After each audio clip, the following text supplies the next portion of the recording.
Bismillahirrahmanirrahim. Me emrin e Allahut, të gjithë mëshirshmit, mëshirplotit. Falenderimet I takojnë vetëm Allahut të lartësuar. Ai meriton çdo lavd, të sinqert, madhështor.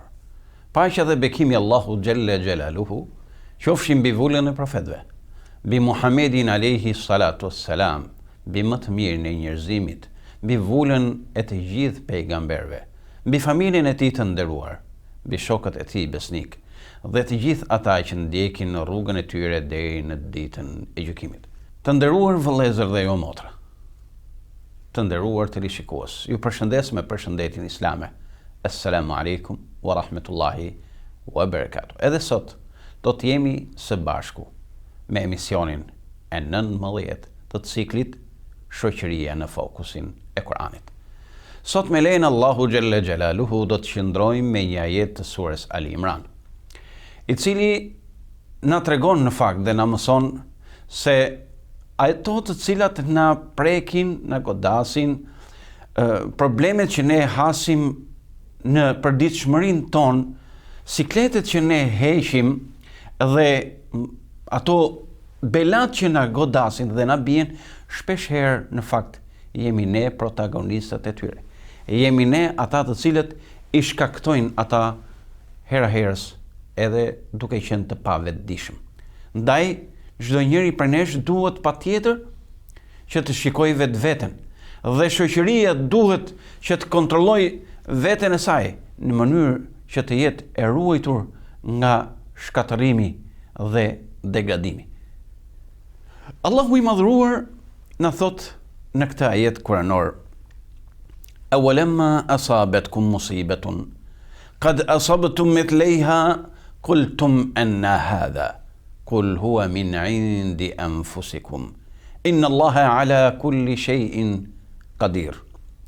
Kur ju godeti fatkeqësia, ndërkohë që I kishit goditur armikun tuaj me I fatkeqësi të dyfisht, that, nga na erdhi e tërë kjo. Thuaj, kjo ndodhi prej jush. Vërtet Allahu është I plot fuqishëm për çdo gjë. Ky ajet ka zbritur për një shkak. Por ajo që përmban ajeti dhe kura që jep nuk është vetëm për ata persona për të cilët ai zbriti, përkundrazi. Ai është për të gjithë ne, për ne si individ, për ne si shoqëri, në mënyrë që të zgjojë tek ne atë ndërgjegjen dhe vetë kritikën tonë si shoqëri dhe vetë rregullimin tonë si shoqëri në mënyrë që të mos na godasë dhe ne ajo që goditi këta njerëz, pasi të gjithë jemi besimtar, edhe ne, por edhe ata për të cilët bën fjalë ky ajet. Madje ata për të cilët bën fjalë ky ajet kanë qenë besimtar më të mirë, më të devotshëm, më të zellshëm, më të drejtë, më fisnik. Ata kanë qenë shokët e pejgamberit sallallahu alaihi wasallam. Me ta ka qenë edhe vetë profeti Muhammed alaihi salatu wassalam. Pra Allahu xhelle xhelaluhu ka vendosur një ligj në këtë univers, se të gjithë ata të cilët devijojnë, të gjithë ata të cilët I kthejnë shpinën urdhrave të Allahut, të gjithë ata të cilët shkelin urdhat e Allahut apo pejgamberi sallallahu alaihi wasallam, më pas kur ti godas ndonjë fatkeqësi, të mos thonë, vallë, nga na erdhi I gjithë kjo. Ç'na gjeti nga kjo e keqe? Si na erdhi? Si e pësuam? Ajo është si shkak I asaj që ju vepruat. Mos thoni pse, sepse ju jeni shkaktarët e saj, me atë që veproni, me mënyrën se si silleni, me mënyrën se si ju e shikoni dhe ndërtoni këtë jetë dhe mënyrën se si ju po kërkoni të arrini ahiretin. Vëllezër dhe jo motra, ky ajet I drejtohet fillimisht besimtarve, por mësime për këtij duhet nxjerrim të gjithë ne si shoqëri, sepse ne jetojmë pikërisht në këtë shoqëri. Edhe nëse vetëm ne jemi besimtarë në të. Megjithatë, shoqëria është një përzierje njerëzish në të cilën ka nevojë që gjithmonë të prevalojnë dhe të jenë prezente moralet, virtytet, të jetë prezente drejtësia, të jetë prezente mirësia, të largohet nga këto shoqëri abuzimet, vjedhjet dhe çdo lloj vepre e cila e shkatëron, e thërmon dhe e shkërmoq këtë shoqëri dhe e çon atë në humnerën e disfatave, problemeve dhe sfilitjes. Pra Allahu Gjelle Gjelaluhu në këtë ajet u bën me dije se nga u erdhi e keqja njerëzve për të cilën zbriti ky ajet. Dhe ky ajet ka zbritur më njëherë mbas luftës së Uhudit. Pra ka një historik.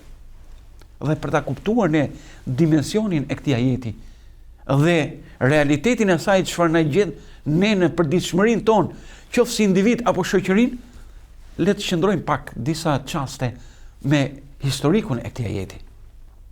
Dhe ngjarjen për cilën zbriti ky ajet. Kur profeti Muhammed alayhi salatu wassalam emigroi nga Mekka në Medinë, së bashku me të emigruan të gjithë Mekasit të cilët ishin bërë musliman. Kjo për faktin e dhunës, problematikave, e vuajtjeve dhe torturave të njëpasnjëshme që ata pësonin në Mekë nga idhujtarët. Kështu që gjetën si strehim Medinën për faktin se banorët e Medinës që tashmë ishin bërë musliman u hapën dyert e shtëpive vëllezërve të tyre të cilët vinin nga Mekka. Në momentin që profeti alayhi salatu wassalam erdhi në Medinë, u rrit numri i besimtarëve. Hyn në këtë fe njerëz turma. Dhe normalisht që profeti sallallahu alaihi wasallam filloi të vendoste bazat e para të një shoqërie të re, të një shoqërie e cila besonte në Allahun xhelle shanu, i bindej urdhave të Allahut subhanahu wa taala, dhe që fitoi një lloj ngritje dhe një lloj triumfi. Ky triumf u bë edhe më i qartë në përplasjen e parë që pati midis muslimanëve dhe idhujtarëve të asaj kohe. Ku 1000 idhujtar, të cilët erdhën nga Mekka, ja mësyn Medinës për të u përballur me pejgamberin sallallahu alaihi wasallam, i cili kishte diku ke 300 e disa burra. Dhe në këtë luftë muslimanët i shkaktuan një disfat fatale idhujtarëve. Pasi u vranë 70 persona në atë luftë nga idhujtarët, ndërta krerët më të mëdhenj, të cilët udhëhiqnin ushtrinë dhe parinë e Mekës, si dhe u robëruan 70 të tjerë. Pra 70 u vranë nga idhujtarët dhe 70 të tjerë u robëruan dhe u morën me vete në Medinë. Pas një viti fill, idhujtarët sërish u organizuar për të sulmuar pejgamberin sallallahu alaihi wasallam. Profeti kishte dëshirë që mos të dilte në fushë të hapur dhe të i priste armiqt në Medinë. Megjithatë, djemt rinia e cila nuk ishte marrë pjesë në këtë luftë, që faktikisht profeti doli nga Medinë jo për të luftuar, tani kishin një lloj zelli dhe dëshire për të përballur dhe për të marrë pjesë në luftë së bashku me pejgamberin alayhis salam. Edhe kur pa profeti insistimin e tyre, ju bashkua dëshirën së tyre për të dalë, edhe pse vetë ai nuk kishte një dëshirë të tillë. Pasi u vendosën radhët, profeti sallallahu alaihi wasallam doli në vendin që quhet Mali i Uhudit. Doli jashtë Medinës, në një vend fush, dhe pas shpinën e kishte malin e Uhudit, profeti alayhi salatu wassalam vendosi dhe caktoi 50 burra, të cilëve u tha: ju do të na mbroni shpinën. Për asnjë çast dhe për asnjë moment nuk do t'i lëshoni vendet tuaja dhe pozicionet tuaja. Edhe nëse shikoni se ne fitojmë, ju do të qëndroni aty. Por edhe nëse shikoni se ne humbim, do të qëndroni atje. Madje pejgamberi sallallahu alaihi wasallam insistoi në këtë, duke i thënë edhe nëse shikoni se na han zogj, pra pasi jemi vrarë dhe kemi vdekur dhe kanë filluar që të na han kërmat, pra zogj shqiponjat apo skifterët, ju mos lëvizni. Dhe filloi lufta përballje. 50 burrat fillimisht i mbronin pejgamberit krahat, gjë e cila i dha sukses në fillim. Saqë muslimanët mësyn dhe idhujtarët janë mbathën, lanë fushën e betejës, ajsa gratë të cilët kishin marrë me vete filluan të vraponin dhe të ngrinin ato fustanet nga frika se mos binin në dorën e muslimanëve apo mos i gjente diçka e keqe. Në këtë moment, burrat të cilët ishin urdhëruar që mos ta linin vend të rojën e tyre dhe pozicionin e tyre në asnjë moment, thanë, e fituam luftën. Le të turremi edhe të shkojmë tashmë të mbledhim plashkën e luftës. Në fakt, edhe pse i pari dhe komandanti i tyre kërkoi që të zbatonin urdhrin e pejgamberit dhe të mos e braktisin atë që u tha pejgamberi, ata duke menduar se mbaroi lufta, shkuan. Ky ishte vërtet çasti dhe momenti i disfatës, ku kalorësia i idhujtarëve e gjeti këtë pozicion të boshatisur dhe i erdhi muslimanëve nga brapa dhe në këtë luftë i shkaktuan muslimanëve një disfat të madhe, ku vran plot 70 dëshmor. Ndërta, xhaxhai i pejgamberit sallallahu alaihi wasallam Hamza dhe shumë nga pionerët apo besimtarët e parë me emër të mëdhenj dhe me një vlerë në shoqërinë islame. Madje pejgamberi sallallahu alaihi wasallam u plagos, u gjakos dhe lan shumë të vdekur pra në fushën e betejës. Plot 70. Më pas filloi analiza. Pra besimtarët të cilët thoshin, ne jemi musliman, i besojmë Allahu xhelle shanuhu, jemi bindur në atij, jemi nënshtruar atij, jemi përballë një armiku i cili ka ardhur për të na dëmtuar, për të plaçkitur, për të sjellë dëm, për të shuar fenë e Zotit, për të vrarë njerëzit, për të bërë pra makabritet. Si ka mundësi që të na ndodh ne kjo disfat? Të humbim, pra të humbi e mira ka shi të keqes, të humbi e drejta ka shi të kotës, të humbi besimi ka shi dhunës e rësirës dhe mosbesimit. Po, sepse Allahu xhelle shanuhu ka vendosur ligje. Çdo kush i cili i bindet Allahu subhanahu wa taala, çdo shoqëri e cila ecën në përputhje me atë që ka vendosur Allahu xhelle xhelaluhu dhe i dërguari i tij, ajo do të jetë një shoqëri e suksesshme. Allahu i madhëruar nuk i bën padrejtësi robërve të tij. Çdo kush e cila nuk i kthen shpinën urdhave të Allahut subhanahu wa taala dhe nuk i lë pas dore porositë e pejgamberit sallallahu alaihi wasallam, ajo do të jetë një shoqëri vigjilente. Do të jetë një shoqëri të cilës nuk i vjen e keqja nga llogoria e tyre. Pra çdo njeri prej nesh është në një llogore. Kështu që të mos themi nga na erdhi e keqja, por le të analizojmë në brendësitë tona, le të analizojmë një analizë qoftë në aspektin individual apo qoftë dhe në aspektin ton shoqëror. Pra ne kemi shumë fenomene në shoqërinë tonë. Shumë fenomene negative, shumë probleme. Kemi disfata nga më të ndryshmet si shoqëri. Shoqëria jonë sot po lëngon nga probleme madhore dhe në fund fare pyesim veten, nga na erdhën të gjithë këto bela. Ndërkohë nëse ne do të fillojmë të analizojmë shkakun e problemeve, do të gjejmë se një pjesë e mirë e shkakut të këtyre problemeve jemi pikërisht ne. Pra çdo shoqëri ka normalisht armiq të jashtëm, të cilët nuk i duan të mirën, siç jemi ne për shembull shqiptarët. Kemi plot komshi të cilët nuk në duan të mirën. Përpiqen natë e ditë për ta dëmtuar apo për mos u rritur ne si shoqëri dhe si komb. Por hera herës ne i shkaktojmë dëme shoqërisë tonë, kombit tonë, vendit tonë, nga vetja jonë më shumë se sa i shkaktojnë ata të cilët janë jashtë.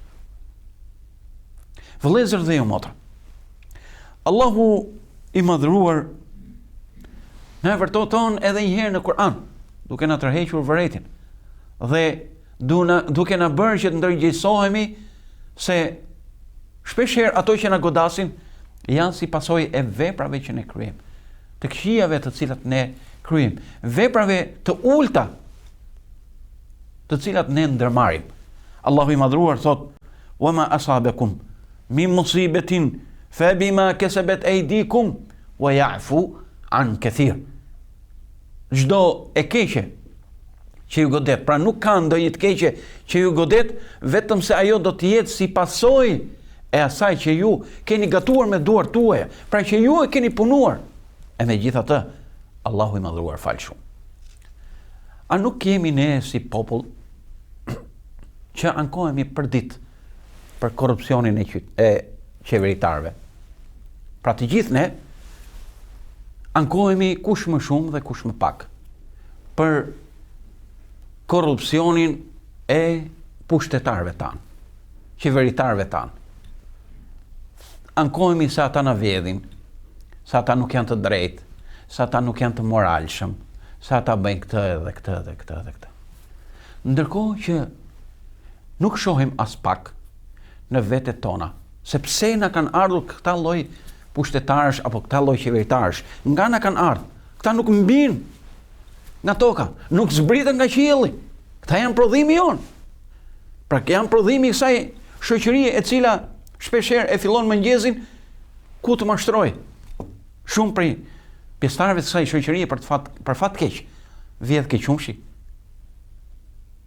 vjedh ke djathi, nise shte e çfarë nuk gjën. Nuk po flasim për cilësinë. Vjedhin, mashtrojnë tek gjalpi, tek gjiza, tek të gjitha artikujt ushqimor që shkosh në për supermarkete, rrallë gjën që gramatura do të jetë ajo e cila shënohet në për qeset apo letrat e produkteve. Për mos thënë që shpeshherë vjedhja është dhe abuzimi është tejet i madh. Ne abuzojmë shpeshherë në çdo gjë. Pra çfarë mund të thuash për një shoqëri e cila për të përfituar diçka prej pasurisë së kësaj bote, diçka momentale, disa të holla, i mbush barqet e shpendëve me gur në mënyrë që të rriti peshën e tyre. Atëherë, pra ne të gjithë jemi të korruptuar deri diku.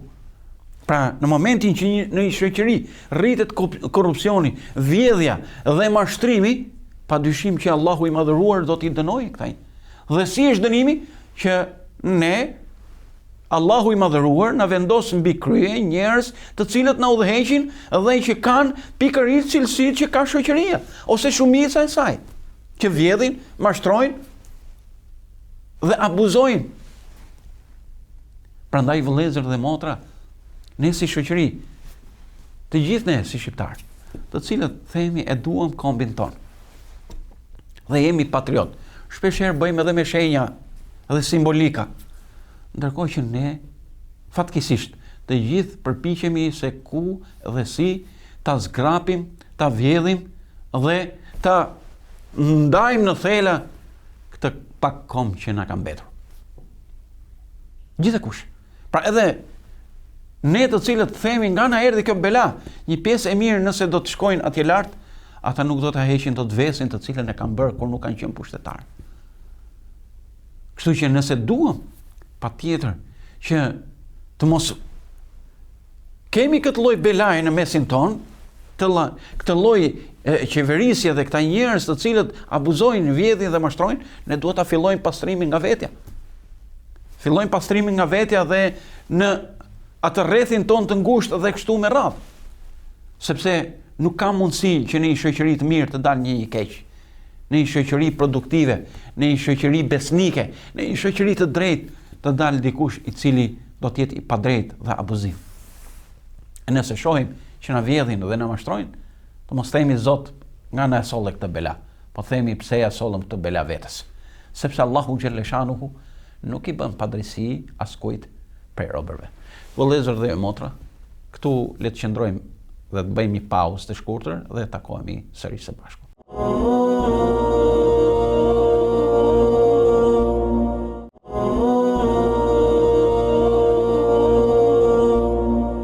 Bismillahirrahmanirrahim. Me emrin e Allahut, të gjithë mëshirshmit, mëshirëplotit.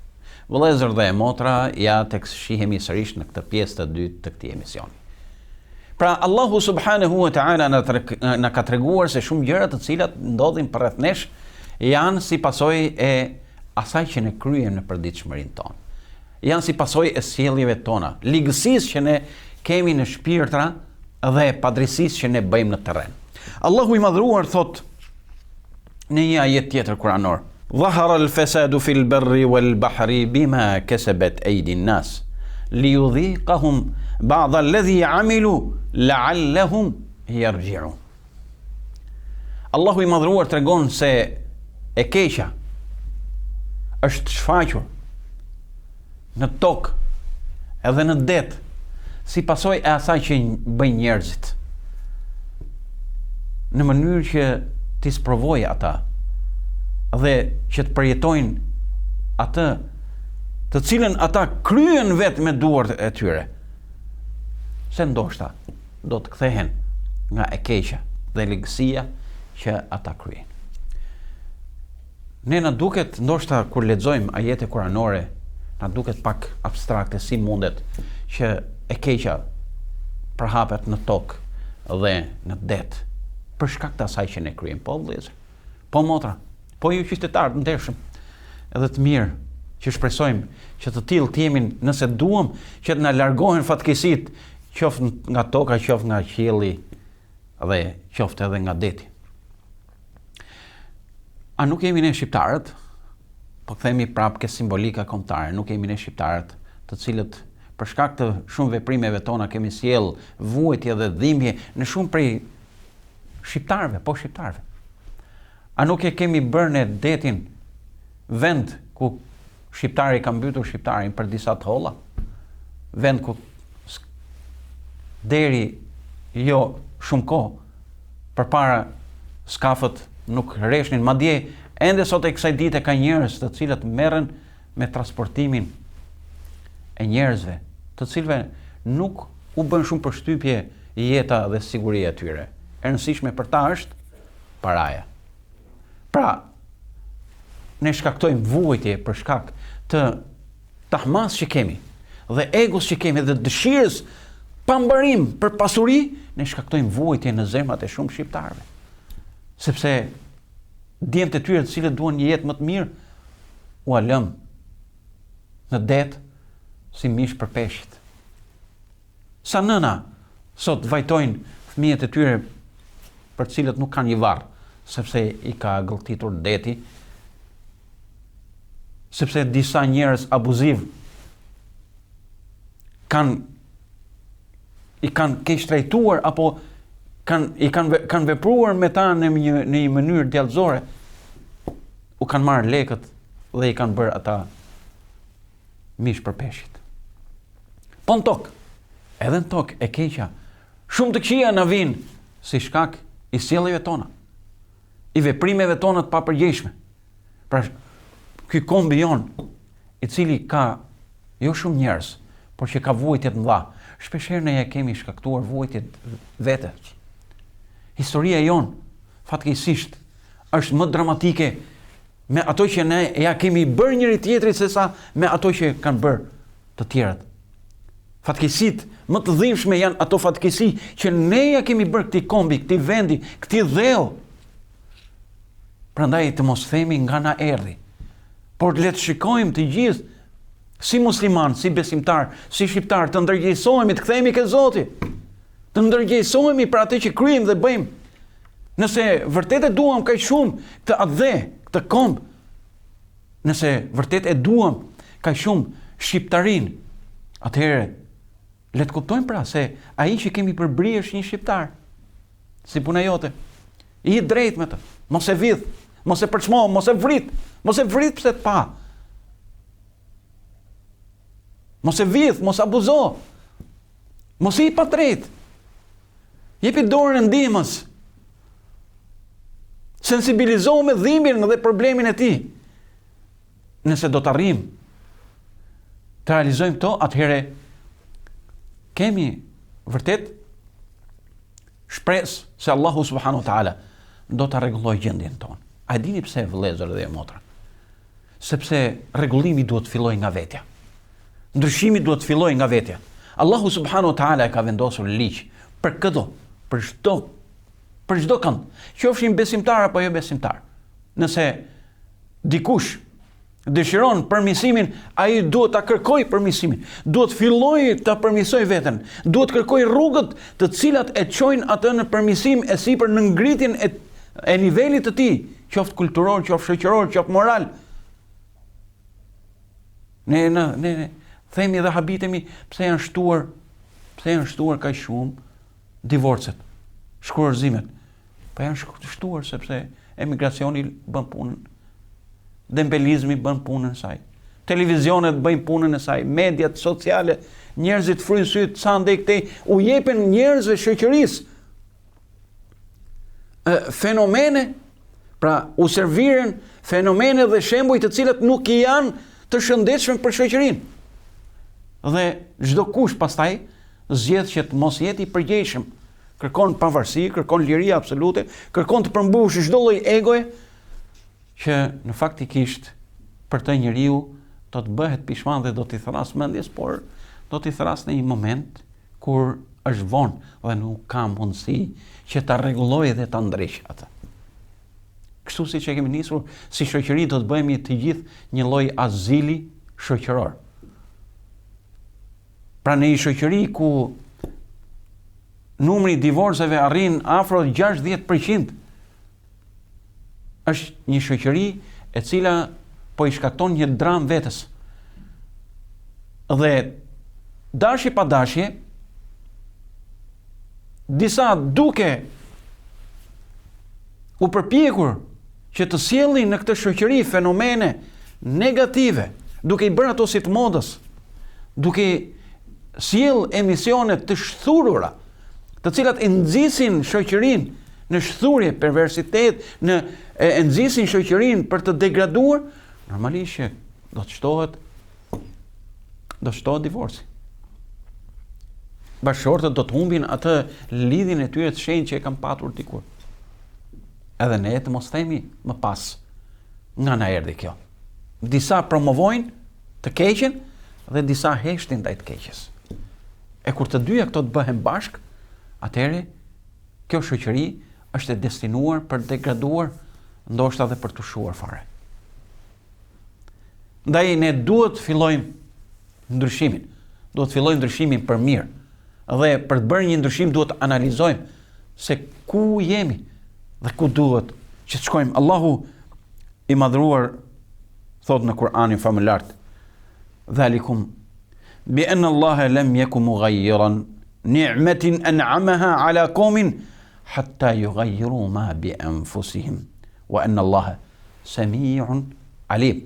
Allahu nuk i ndryshon kur të mirat që e ka dhënë ndonjë populli, ndonjë kombi, ndonjë grupi njerëzish derisa ata të fillojnë të ndryshojnë veten e tyre. Pra Allahu subhanahu wa taala nuk lejon që të shkërmoqet familja dhe të shuhet një komb nëse ata nuk fillojnë të përbuzin shoqërinë dhe ta shkelin dhe ta degradojnë kombin, vendin dhe popullin e tyre. Nuk mundet. Allahu e ka vendosur ligj. Allahu është i drejtë. Por që të ndryshojmë për mirë, atëherë duhet patjetër ta fillojmë nga vetja, qoftë edhe me hapa të vegjël. Allahu nuk e ndryshon gjendjen e një populli derisa ata të ndryshojnë veten e tyre. Ne si shoqëri kemi nevojë për të bërë analizë. Kjo gjendje në cilën jemi shpesh është si faktor i asaj që ne kemi gatuar vepruar me duart tona, me sjelljet tona, me qasjet tona ndaj njëri tjetrit dhe fenomeneve të përditshme. Kështu që nëse duam të dalim nga kjo lloj bataku ku ka rënë shoqëria në këtë lloj shthurje e cila nuk po njeh kufi, që i po sjell probleme, qoftë sociale, qoftë morale, apo nëse duam të ndryshojmë këtë lloj Nga sistemi që vetëm na grabit, vetëm na vjet, duhet ndryshojmë edhe sistemin ton të jetës, të jemi të drejtë. Fillojmë ne të mos vjedhim. Fillojmë ne të jemi të drejtë, të jemi të sinqertë. Se për ndryshe Allahu subhanahu wa ta'ala do të na lej në këtë lloj realiteti të hidhur në të cilën jemi, e më pas të mos themi nga na gjeti kjo bela.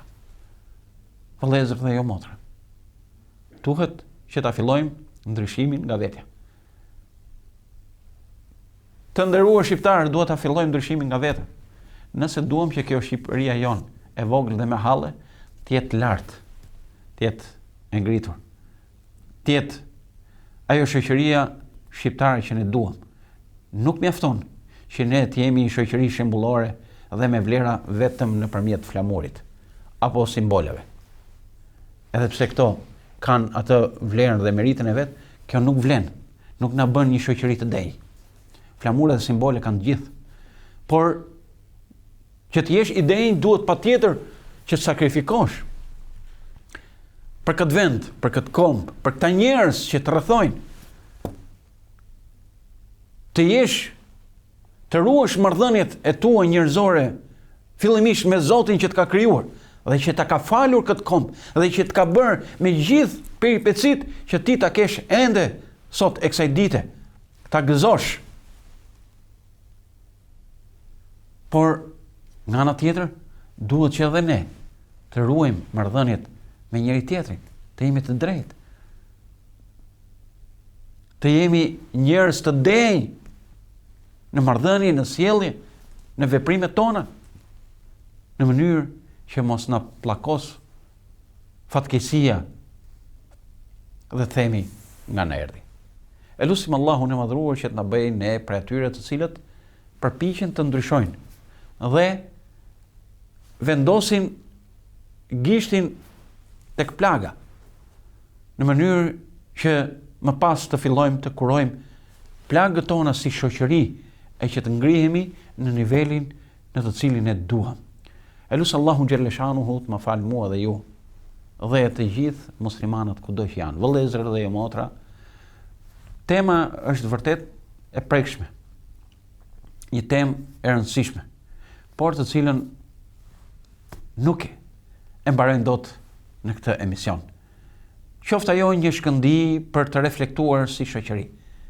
Ndaj dhe këtu fatkeqësisht i vjen fundi emisionit ton për sot. Dhe deri në takimet tona të radhës, ju qofshi në ruajtjen e Allahut dhe sigurinë e tij dhe deri atëherë, selam aleikum wa rahmetullahi wa barakatuh.